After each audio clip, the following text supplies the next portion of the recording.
আজ বিফ রান্না করছি আর রান্না করব পেঁপে চিংড়ি মাছ দিয়ে।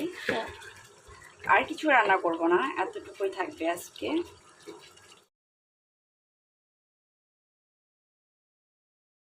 কাল থেকে আসলে মোটামুটি অনেকটা ব্যস্তই ছিলাম, টুকিটাকি এটা সেটা চলছে সারাক্ষণ। ওই যে বাইরের ভিউটা, আকাশটা কি চমৎকার, তাই না?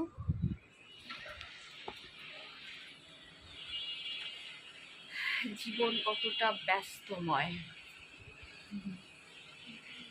সকাল থেকে আসলে মোটামুটি অনেক ব্যস্ত ছিলাম। আমি গোসল করেছি, গোসল করে সানস্ক্রিন দিয়ে তারপর রান্নায় চলে আসছি, যেহেতু স্কিনটাও তো খেয়াল রাখতে হবে।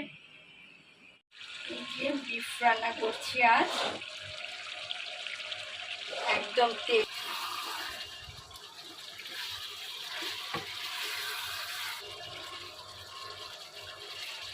আমি অবশ্য এক পিস একটু খেয়ে দেখবো, এতক্ষণে আসলে সেদ্ধ হয়ে গিয়েছে। আমি এখান থেকে ছোট্ট এই পিসটা আমি এখন ট্রাই করব। আই হোপ যে এটা হয়ে গিয়েছে। এই যে আমি এখন একটু কষা বিফটাকে টেস্ট করে দেখব।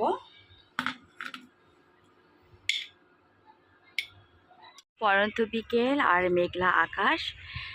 আমি আসছি ছাদে একটু হাঁটাচলা করার জন্য, আর এই যে ঘুড়ি উঠছে চারিদিকে, শুধু ঘুড়ি দেখি আমি।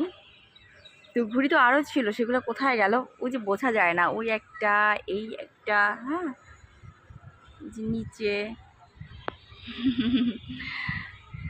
কি চমৎকার না, বাচ্চারা সবাই ঘুড়ি উড়াচ্ছে। ওই যে টোকিও স্কয়ারে আলো দেখা যাচ্ছে। আল্লাহ, এতদিন একদম দম বন্ধ করার সময় চলে গিয়েছে বাবা। এখনো মনে পড়লে গা শিওরে উঠে যাচ্ছে, এরকম একটা অবস্থা। এই যে একটা ঘুড়ি, এই যে আমার বাবাটা ঘুড়ির পিছনে পিছনে আছে, তার ঘুড়িটা হারিয়ে গিয়েছে। এই যে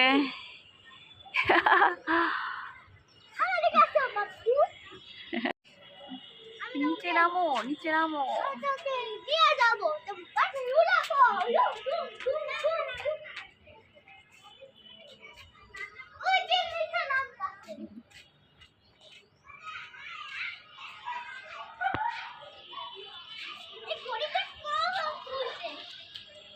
এই যে পিছনে আমাদের গাছ।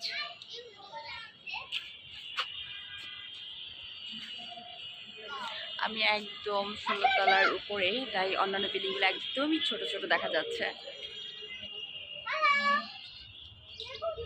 আব্বুটা সে ঘুড়ি উড়াচ্ছে। আমার বাবা সোনাটা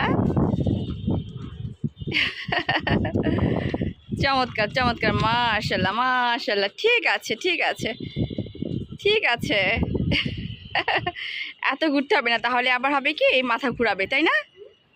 এত ঘুরতে গেলে আবার মাথা ঘুরাবে। আজান দিয়েছে, চলে যাচ্ছে। তোমার বোনকে ডাক দাও, তোমার বোনকে ডাক দাও বাবা। আমার কন্যা চলে আসছে।